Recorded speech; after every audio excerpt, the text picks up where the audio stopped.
மாய்மாலம். ஏன் ஒரே சபையிலிருந்து ஒரு மாதிரி கர்த்தரை ஆராதித்து தேவனுடைய ஆசீர்வாதத்தை பெறலாமே?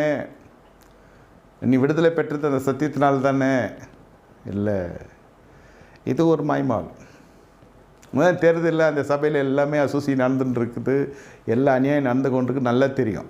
மறுபடியும் பிள்ளையை கொண்டு போறிய, மகளை கொண்டு போறிய, மகனை கொண்டு போறிய, இது என்னது? இது பிக்னிக்கா இல்லை காலேஜ் கண்காட்சியா? இது என்ன பொருட்காட்சியா? சொல்லுங்கள். மறுபடியும் நீ கல்லறைக்கு வெள்ளை அடிக்கப்பட்ட கல்லறைக்கு கொண்டு போடுற, திருடர் கொகைக்கு கல்லர் கொகைக்கு கொண்டு போடுற.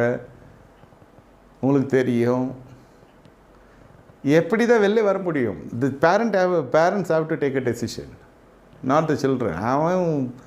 அவன் பாவத்துக்கு சுகமாக இருக்கிற இடத்த தான் அந்த பாவத்தை நேசிக்கிறவன் அவனை அதுக்கேற்ற வாட்டமாக இருக்கிற இடம் தான் பார்ப்பான்.